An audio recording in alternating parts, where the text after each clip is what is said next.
Enfin, vous venez à l'automne de publier un ouvrage intitulé La méthode de l'égalité, c'est paru chez Bayard, méthode dans l'égalité sur laquelle vous revenez sur votre itinéraire à la fois intellectuel et politique. Alors on ne va pas pouvoir tout faire un itinéraire aussi long ce soir, mais on va quand même aborder différents points.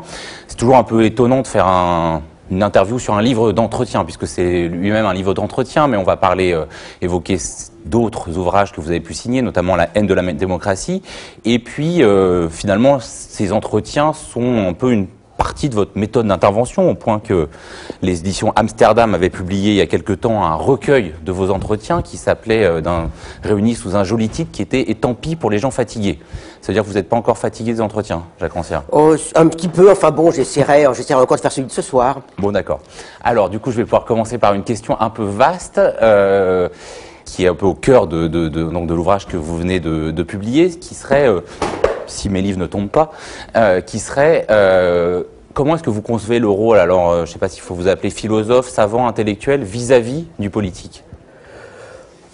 Je ne sais pas s'il y a un rôle spécifique du philosophe en général. Moi, je pense qu'il y a le rôle que chacun de nous peut se donner. Et donc, au fond, j'ai la qualité, je dirais, professionnelle, disons, de philosophe, puisque j'ai enseigné la philosophie toute ma vie. Cela dit, il y a différentes manières de penser ce rôle, cette attitude. Et bon, vis-à-vis de la politique, je crois que justement, le rôle que je peux, moi, me penser n'est surtout pas celui d'un spécialiste. Bon, parce que très souvent, disons, on appelle les gens à parler de la politique au nom d'une spécialité, d'une science ou d'une distance réflexive qu'ils auraient en partage. Or, je crois que, pour moi, contrairement, disons, le rôle que je peux donner à mon travail philosophique, ou à la manière de concevoir la philosophie, c'est un peu le contraire. Ne pas venir comme quelqu'un qui est spécialiste ou qui peut prendre la distance par rapport à l'objet empirique, mais au contraire comme quelqu'un qui essaie toujours de ramener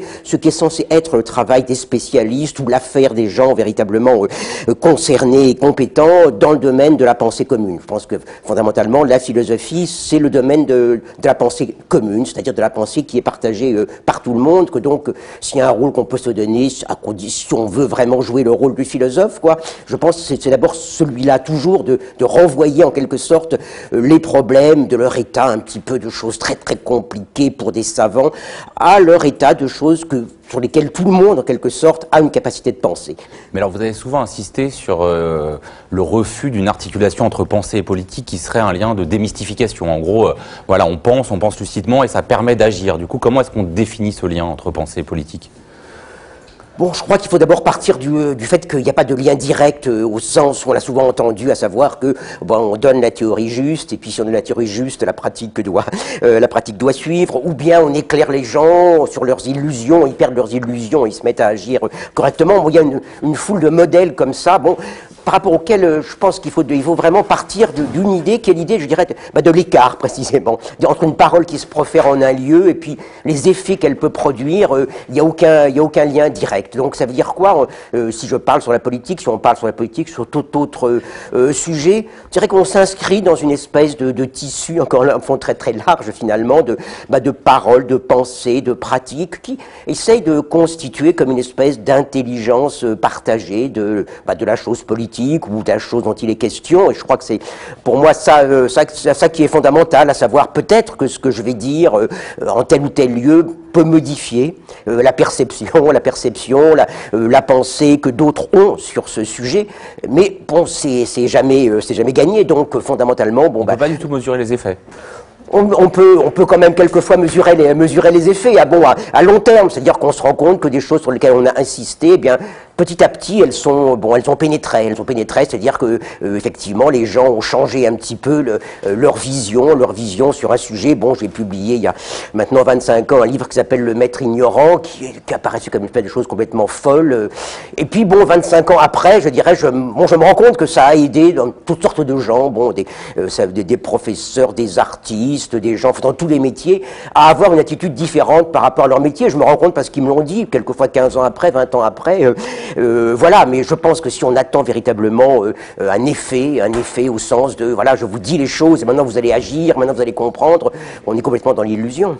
D'accord, mais en même temps, si le concept ou le discours philosophique ne sert pas à agir, à quoi est-ce qu'il sert, Jacques Rancière ? il sert pas à agir, il peut servir à agir, mais d'abord je pense que d'abord on parle, d'abord il faut quand même partir du fait qu'un philosophe c'est quelqu'un ou toute personne qu'on fait venir ici, bon c'est quelqu'un qui parle d'abord.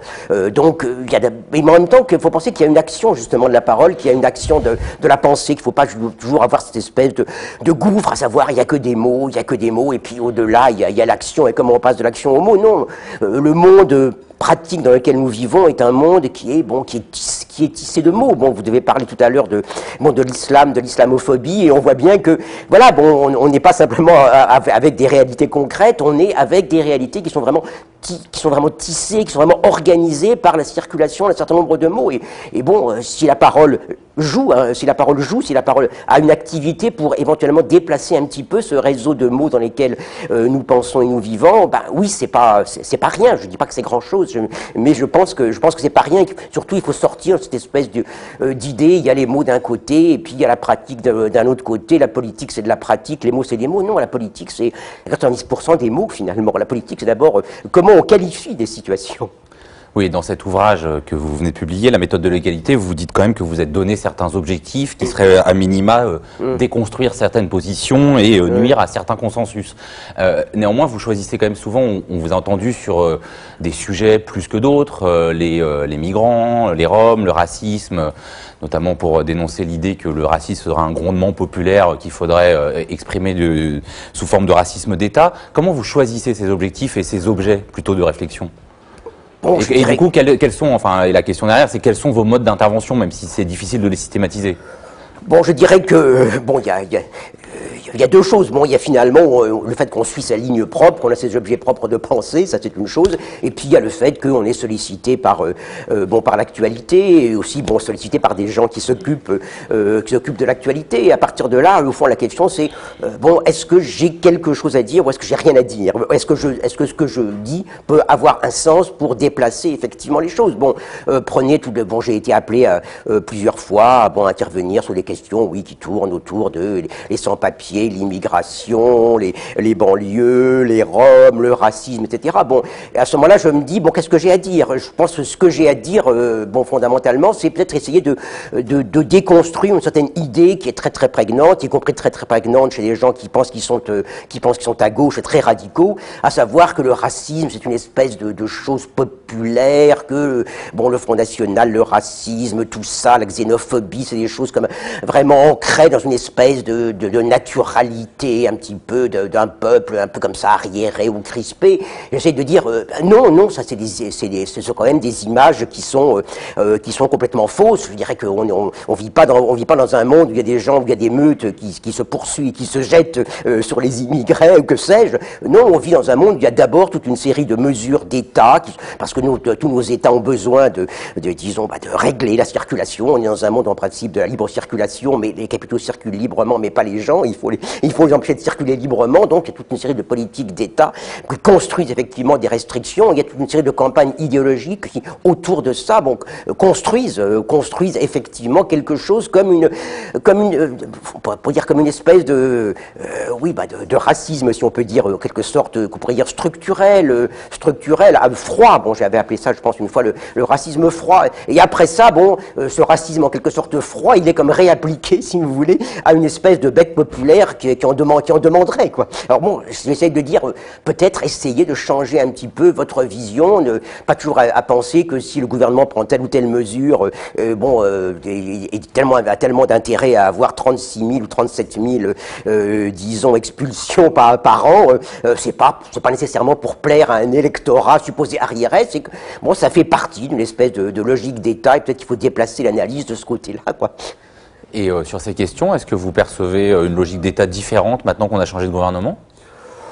Je pense que fondamentalement, non. Je dirais que, de toute façon, nos gouvernements obéissent à une logique fondamentale, qui est une logique, logique de l'Union européenne, logique un petit peu d'un univers interétatique qui par ailleurs est étroitement lié un petit peu aux puissances financières qui régulent le monde. Donc voilà, disons, nos gouvernements de droite ou de gauche agissent en fonction de ça. Après, ils peuvent prendre des formes, comme ça, plus ou moins amènes ou au contraire conquérantes pour appliquer ces mesures. mesure, mais bon, fondamentalement, je crois qu'il n'y a pas beaucoup de différence. Et d'ailleurs, à ce sujet, la dernière fois qu'on vous avait interrogé pour Mediapart, c'était à peu près il y a 1 an et demi, et vous nous aviez expliqué que vous considériez que Sarkozy n'était qu'un gérant de l'ordre capitaliste mondial. Est-ce que sur ce plan-là, vous direz aussi qu'il y a guère de différence entre Hollande et Sarkozy, comme il y en a peu entre Valls et les différents ministres de l'Intérieur de l'ère du quinquennat Sarkozy ? Bon, oui, je pense.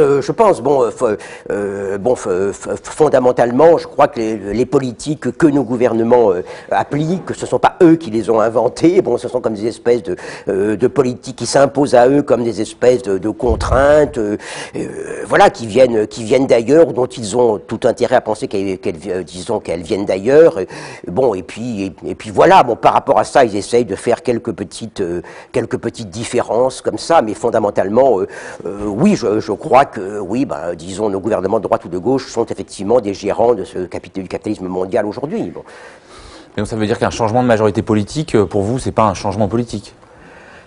Majorité politique, qu'est-ce que ça veut dire? Je veux dire, dans le cadre du système actuel, il est clair que l'alternance n'est pas un changement politique. Il y a des changements politiques s'il y a des forces populaires autonomes qui véritablement imposent, disons, des exigences qui sont complètement différentes et hétérogènes par rapport à la logique dominante. Dans cette méthode de l'égalité que vous venez de publier, vous dites « Ce qui traverse tous mes écrits, c'est tout de même de maintenir la désirabilité de ces états de subversion globale des relations d'autorité et de tous les systèmes de représentation qui rendent ces rapports d'autorité acceptables, normaux ou inéluctables. » Vous pouvez me donner des exemples de ce que ça signifie de l'action, en tout cas du geste du philosophe, du travail du philosophe? Bon, je sais pas si c'est le travail du philosophe, mais bon, je dirais que actuellement, disons, on est dans un ordre, on peut dire, économique et étatique, qui est entièrement cadenassé. Par rapport à ça, je dirais que pendant 30 ou 40 ans, un petit peu, point par point, on a essayé de nous expliquer que toutes les formes, un petit peu de subversion, révolution, pouvoir populaire étaient des choses abominables, que ne parlons pas bien sûr, disons, de l'horreur totalitaire soviétique, mais disons que tout ça remontait à la Révolution française, que la Révolution française était la catastrophe originelle de la modernité, ou bien que, on nous a parlé de mai 68 en nous disant, mais excusez-nous, c'est rien du tout, c'était juste une espèce de petit bouillonnement de la jeunesse, le seul effet, ça a été de permettre au capitalisme de se moderniser, et ainsi de suite, voilà.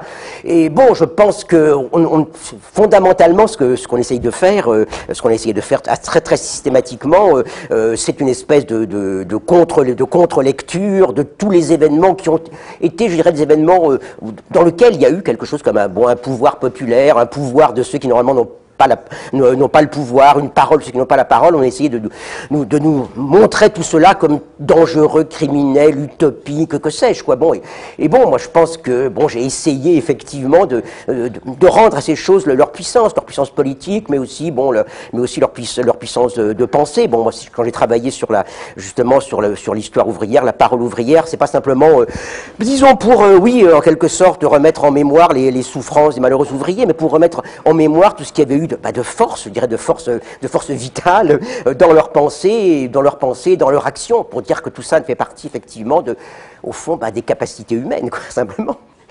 Et à ce sujet d'un moment de puissance politique, effectivement, d'un peuple qui se trouve là où on ne l'attend pas et qui du coup change de définition par rapport à le peuple géré par les gouvernements. Aujourd'hui, on est le 25 janvier 2013, c'est-à-dire qu'il y a tout juste 2 ans débutait la révolution égyptienne. Comment est-ce que, avec un peu de recul, vous regardez ces révolutions? C'était vraiment un moment d'institution du politique pour vous, Jacques Rancière? Oui, je pense que, oui, d'une certaine façon, ces mouvements où, en quelque sorte, on peut dire qu'un peuple se déclare dans la rue et se déclare, effectivement, contre ceux qui, en principe, le représentent ou l'incarnent. C'est toujours quelque chose qui est important. Et je pense que il n'y a pas de révolution, sans ces moments. Après ça, on sait très bien que malgré tout, l'ennemi est très puissant, quoi. L'ennemi de la révolution. Là, dans ces cas-là. Pardon? C'est qui l'ennemi dans ces cas-là? L'ennemi, c'est toutes les puissances anciennes d'un côté. Toutes les puissances qui ont été mises en question, c'est aussi tous ceux qui ont éventuellement intérêt à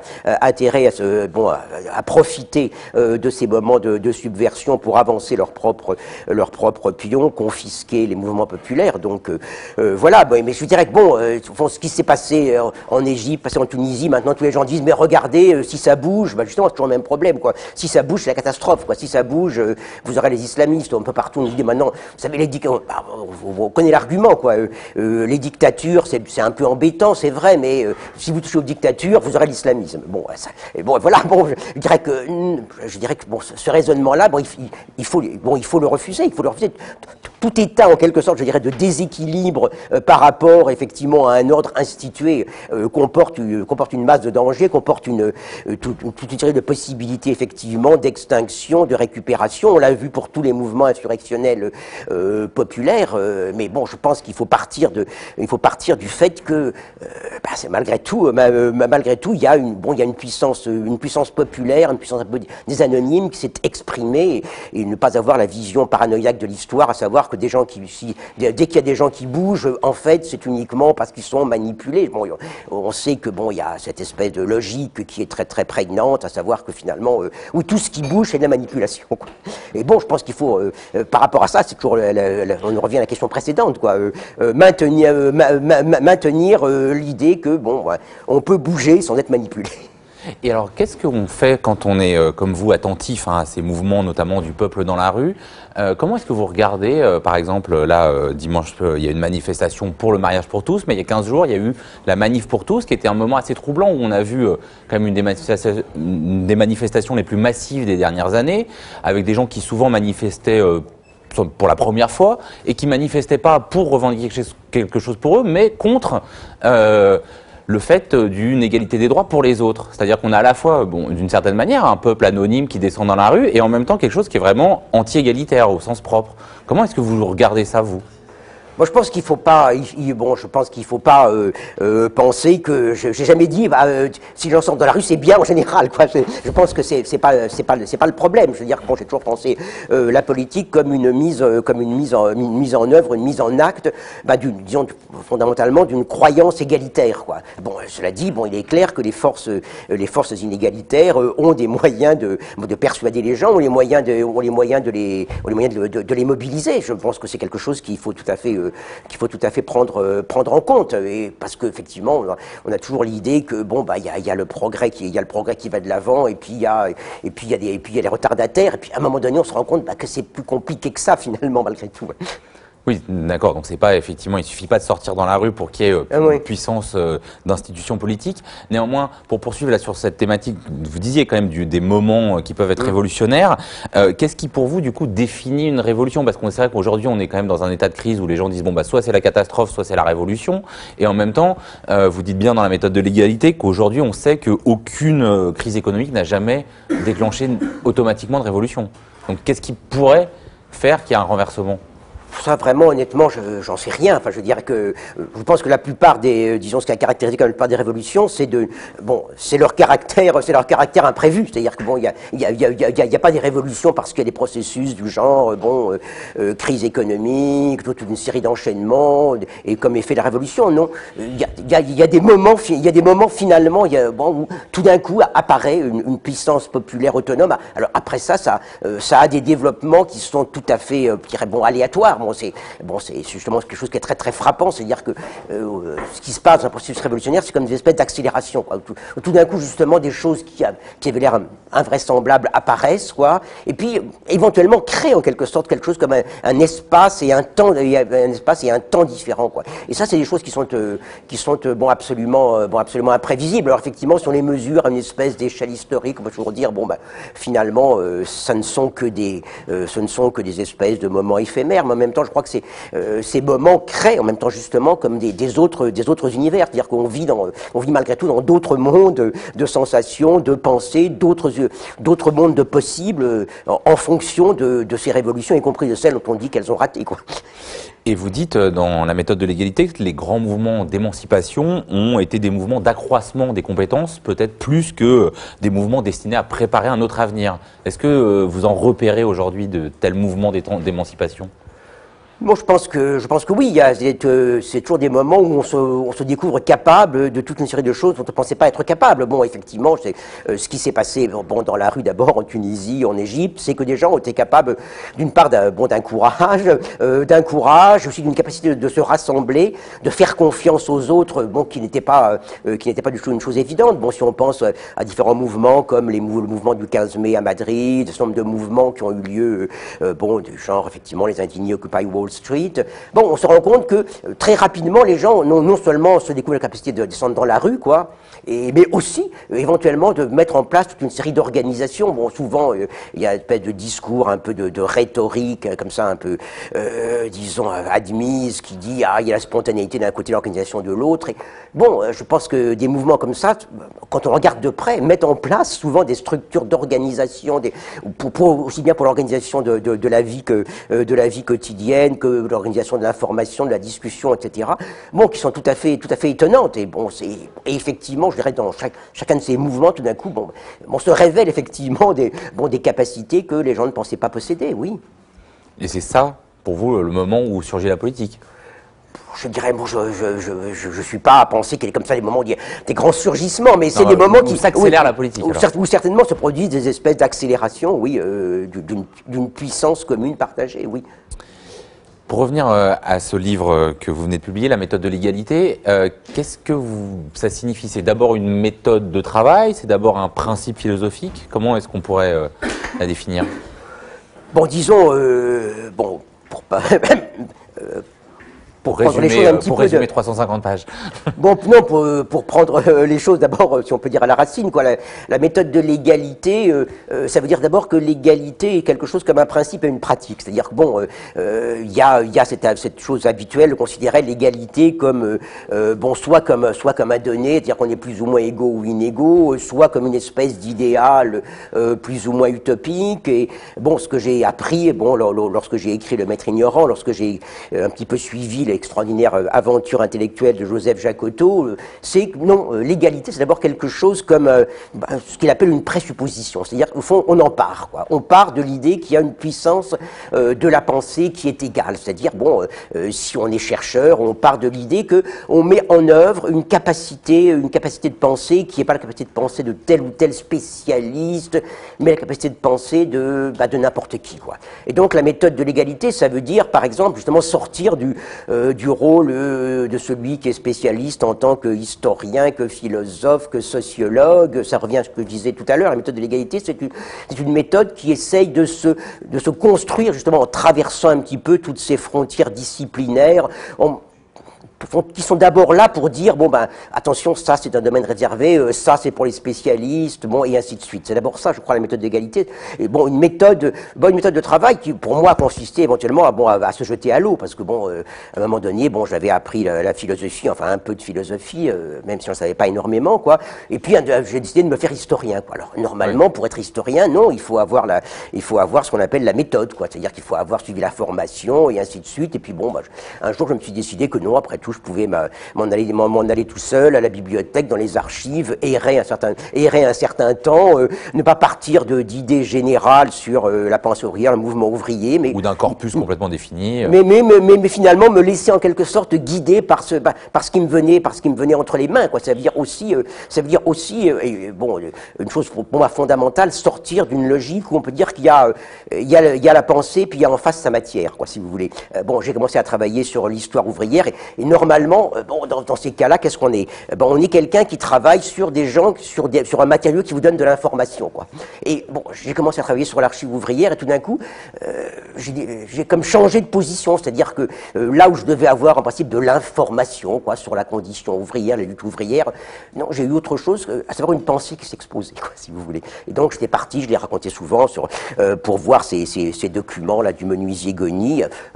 avec l'idée comme ça, bon, bah, c'est de l'information, c'est intéressant. Et puis, bon, je tombe sur une correspondance comme ça entre ouvriers où l'un raconte son dimanche à la campagne, l'autre raconte sa journée dans la communauté saint-simonienne, et tout d'un coup, on se rend compte que on a affaire à de la pensée, on a affaire à de la pensée et pas de l'information. Et je crois que c'est ça qui est très très important, cette capacité de traiter en quelque sorte ce qui normalement est traité comme objets, matériaux, données, informations, de le traiter comme de la pensée.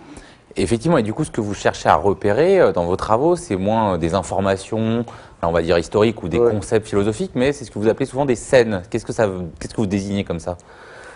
Bon, une scène, ça peut être, oui, ça peut être, bon, ce que je disais à l'instant, quoi, à savoir, bon, comme ça, un ouvrier saint-simonien des années 1830 écrit donc à un autre ouvrier saint-simonien, il lui raconte comme ça leur dimanche, donc ce dimanche à la campagne, comment ils se sont promenés le long de la Seine, comment ils sont rentrés dans une auberge, comment ils ont commencé à élaborer des grands systèmes philosophiques entre eux, comment ils ont commencé aussi à prêcher un petit peu tous les gens qui étaient dans l'auberge pour leur changer leur manière d'être, etc. Donc, traiter ça comme une scène, ça veut dire effectivement traiter ça comme, je dirais, de la pensée qui est en acte, quoi. De la pensée qui est en acte, c'est-à-dire une scène, c'est quoi? On peut dire c'est comme une histoire. C'est comme une histoire, mais une histoire où on voit de la pensée qui est en quelque sorte en train de se construire. Donc c'est quelque chose de très important par rapport aux méthodes où on vous dit bon, bah, il y a le général et puis il y a le particulier, quoi. Donc et on est toujours en train d'essayer de rassembler justement des données particulières pour des analyses qui sont générales. Or là, c'est le contraire, c'est-à-dire qu'on part d'un récit, d'une histoire, d'une situation, et on essaye d'en tirer en quelque sorte pour l'intelligibilité propre à partir de ce que les acteurs même, finalement, de cette histoire sont en train de vivre. Donc, je me suis dit, à un moment donné, bon, il ne s'agit plus d'avoir un schéma comme ça sur ce que c'est que la conscience ouvrière, et puis de voir comment ça rentre là-dedans. Non, il s'agit de partir de ce qui se dit là, de ce qui se vit, s'éprouve et se raconte là, et de voir à partir de là comment se construit toute une espèce effectivement de structuration de ce que c'est qu'être ouvrier. Mais alors, à partir du moment où, pour revenir sur votre premier ouvrage qui s'appelait La nuit des prolétaires, vous n'êtes ni dans un travail vraiment, enfin, en gros, les historiens ne le reconnaissent pas comme un travail d'histoire, les philosophes trouvent que c'est pas complètement un travail de philosophie. Et effectivement, vous circulez entre l'archive, entre la philosophie, entre la littérature. Qu'est-ce qu'on peut enseigner de votre philosophie, de votre travail philosophique? Parce que là, vous faites un livre qui est à la fois un itinéraire un peu à travers, voilà, votre travail, votre pensée, et en même temps, voilà, comme on se dit, tiens, même si je sais que vous avez écrit Le Maître ignorant, c'est-à-dire que vous ne vous mettez jamais dans la position du savant, qu'est-ce que ça enseigne, ça, cette description de scène? Alors je pense que ça enseigne effectivement d'abord à changer complètement de méthode, à changer complètement d'approche dans tout ce qui est censé être effectivement le travail intellectuel, le travail de la pensée. Et ça, je dirais que d'une certaine façon, je sais pas très bien comment, mais de fait ça se fait, quoi. Moi, je suis toujours très très surpris, c'est-à-dire que il y a pas longtemps encore, j'ai été donc en Colombie, à Bogota, quoi. Et bon, il y a effectivement un groupe de jeunes philosophes de l'université de Bogota ils sont en train d'étudier la nuit des prolétaires, chapitre par chapitre, quoi. Et donc, ça veut dire que, ils font une lecture de ces choses qui, en principe, ne sont que des histoires concernant les ouvriers français du 19e siècle. On pourrait penser qu'ils n'ont vraiment rien à faire, quoi. Et bon, apparemment, ils trouvent, puisque à chaque séance, ils prennent un chapitre particulier.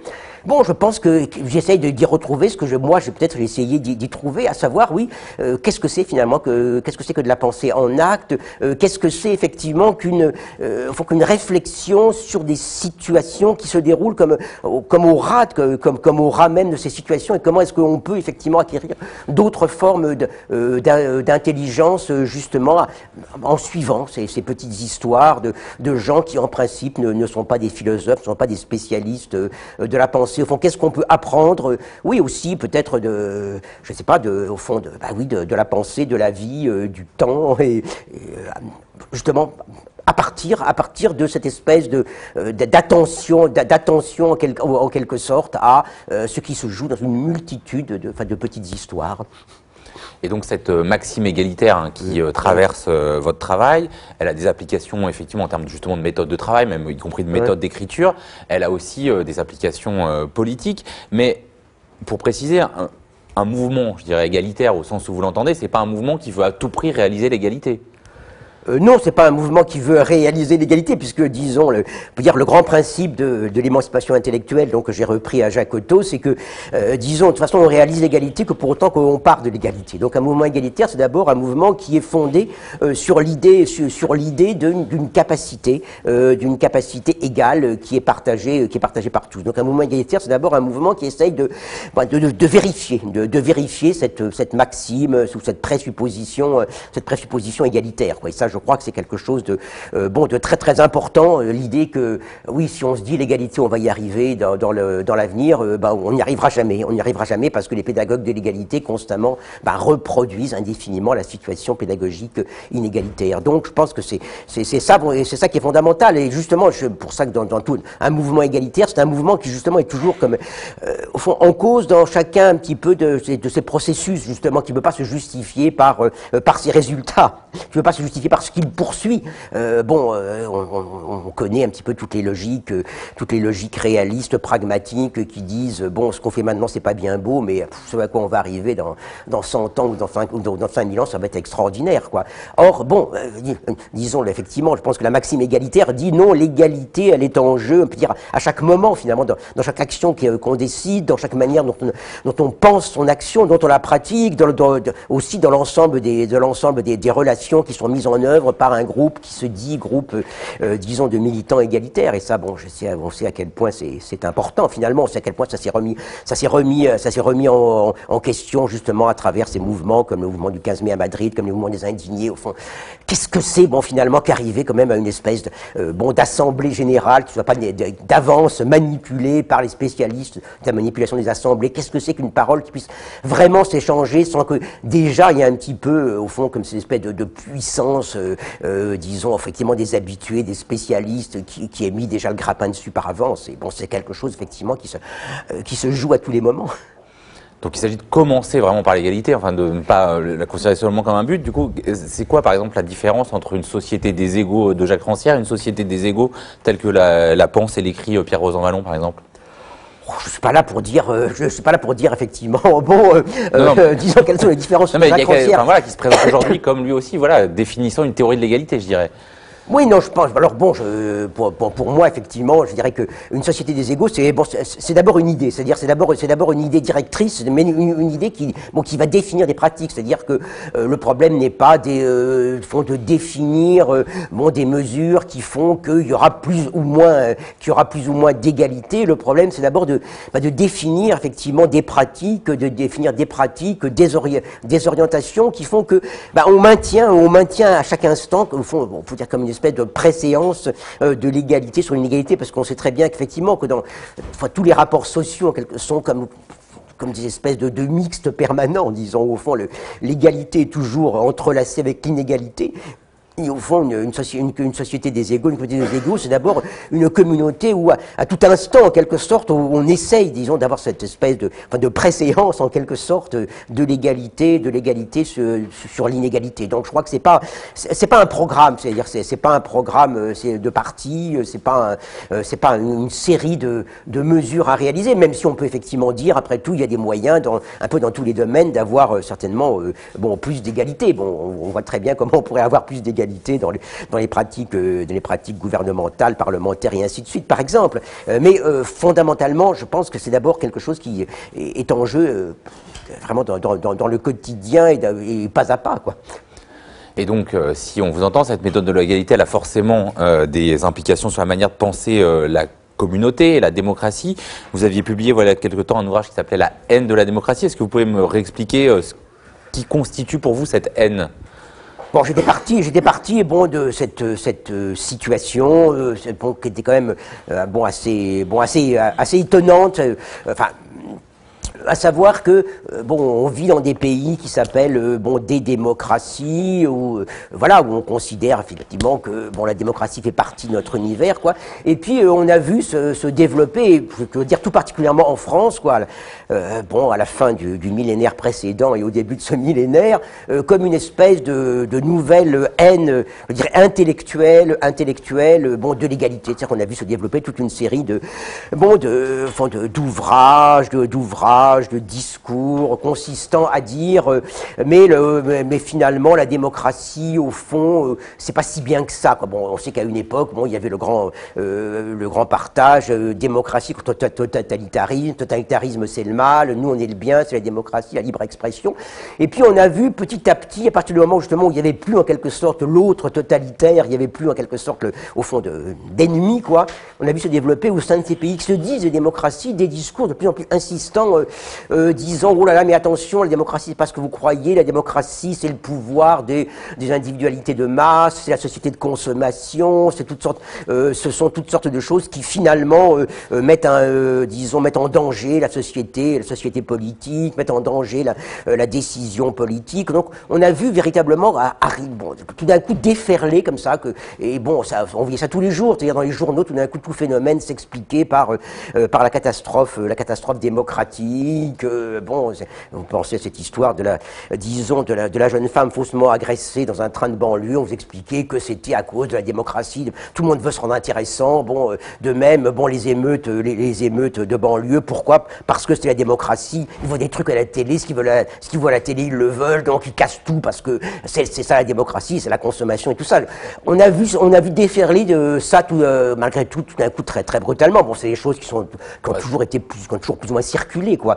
Mais on les a vus reprises tout d'un coup par des gens qui en principe étaient des gens de gauche, d'extrême gauche, des anciens de 68, de tous les mouvements gauchistes. Et voilà, je trouvais que c'était intéressant et que ça valait le coup d'être réfléchi, quoi, ce phénomène.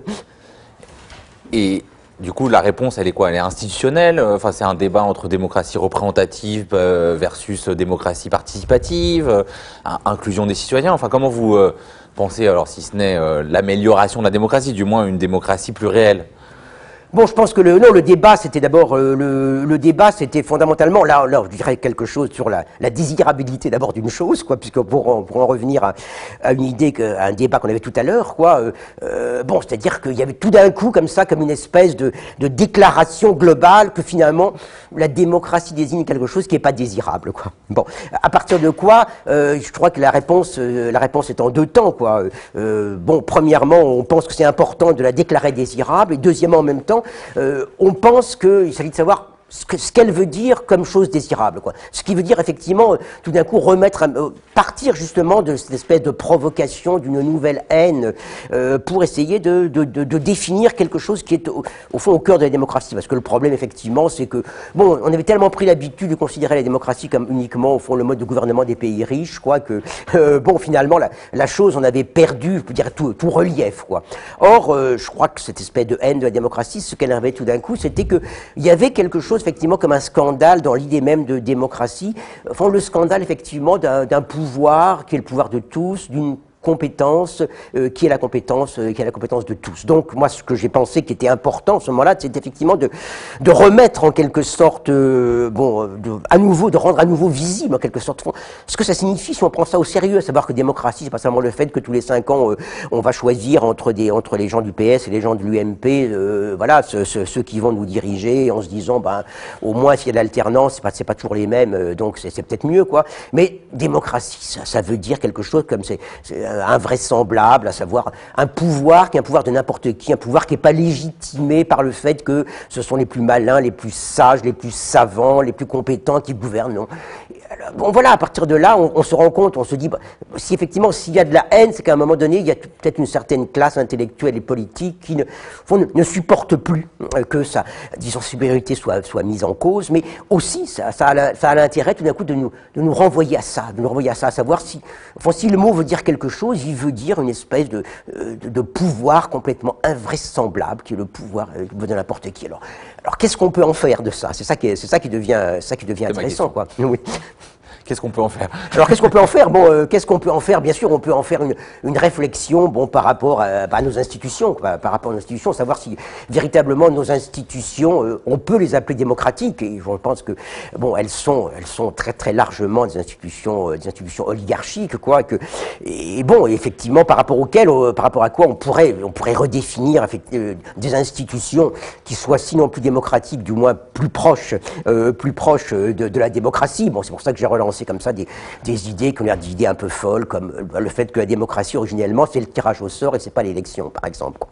Que si après tout le monde est capable, bon, le tirage au sort peut désigner, bon, aussi fiablement que le régime électoral. Ce qui veut dire aussi que la démocratie, ça veut dire que les gens, il n'y a pas de professionnels de la politique, qu'un mandat électif est un mandat court, est un mandat non renouvelable, non cumulable. Il y a toute une série de choses comme ça qui peuvent définir des institutions qui sont quand même plus démocratiques que celles qu'on connaît, mais ça veut dire aussi fondamentalement la démocratie, je crois que c'est que le pouvoir de tous ne peut jamais se résoudre dans une forme étatique, et que bon, il doit avoir ses organes propres, quoi. Et c'est ça qui est important, qu'un mouvement démocratique, c'est un mouvement qui véritablement a ses organes propres, a ses mots d'ordre, ses formes d'action, ses formes de réflexion, qui sont à l'écart, qui sont complètement à l'écart de disons des forces politiques telles qu'on les définit aujourd'hui, à savoir des forces politiques entièrement définies simplement par leur participation au jeu électoral.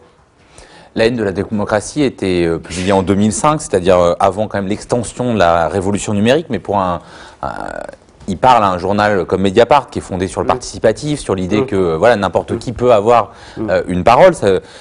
Mais est-ce que pour vous, ça voudrait dire que les outils numériques pourraient être quelque chose qui permettrait peut-être une démocratie qui ressemblait plus à cette idée un peu sauvage et originelle de la démocratie ? Moi, je pense que ça peut. Bon, il faut pas non plus, disons, tout espérer effectivement de l'outil numérique. C'est-à-dire, bon, si on regarde ce qui se dit sur le net, bon, on voit qu'il y a toute une série de choses, bon, qui par ailleurs relèvent de la rhétorique réactionnaire, disons, et raciste la plus grossière, et que c'est pas vraiment le numérique. De ce point de vue-là, n'apporte pas véritablement de révolution idéologique. Mais c'est vrai. En même temps, ça remet en cause des oligarchies de parole, par exemple. Mais c'est certain que ça remet en cause des hiérarchies de parole, ça remet en cause des hiérarchies de savoir. C'est-à-dire que il y a pas simplement que la circulation de la parole, bon, qui a son double effet, quoi.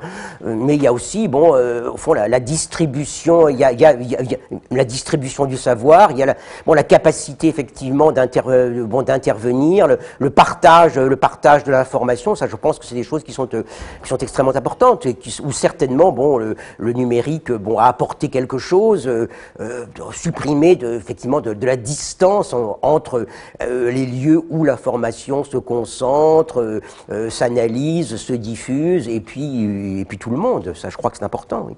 Mais ce qui est étrange, c'est qu'on a quand même l'impression d'un double mouvement où à la fois la démocratie comme régime progresse, enfin on voit par exemple ce qui s'est passé au sud de la Méditerranée, alors qu'en même temps la démocratie comme pratique, je dirais, ici a tendance à régresser. On a vu que les gouvernements semblent de moins en moins représentatifs, on a vu les marchés financiers avoir la peau de certains gouvernements démocratiquement élus, même si l'élection la démocratie ne se réduit pas à l'élection. Comment est-ce qu'on vous expliquez, vous, cette contradiction d'une démocratie dont on a l'impression quand même qu'elle s'étend si on regarde un peu l'état de la planète, et que dans nos pratiques contemporaines, elle serait plutôt en régression? Si elle s'étend, j'en sais rien. Enfin bon, c'est sûr qu'on a assisté... Il y a plus de régimes démocratiques aujourd'hui qu'il y a 10 ans.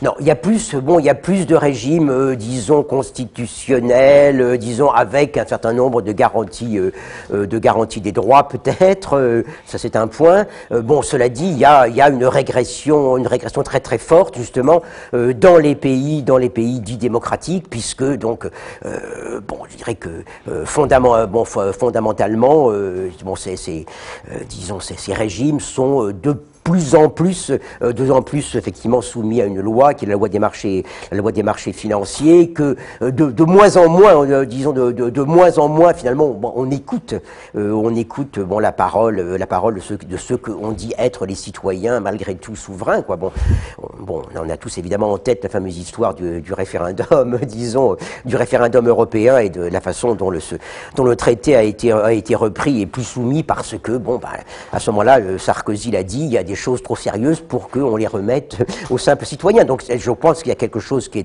est important. Bon, on a vu également, je dirais, comme s'étaler de plus en plus comme une espèce de mépris, mépris effectivement des simples citoyens. Parce que si on voit ce qui se passe par rapport à toutes les questions disons des délocalisations, des emplois que l'on supprime. C'est-à-dire qu'il n'y a pas simplement l'aspect économique, mais l'aspect que de plus en plus, il y a des paroles qui sont considérées comme étant absolument sans intérêt, qu'on n'a même pas à les écouter. Donc je crois que, pour moi, si vous voulez, là où je suis, effectivement, le phénomène malgré tout premier, c'est la régression de la démocratie et pas du tout sa progression.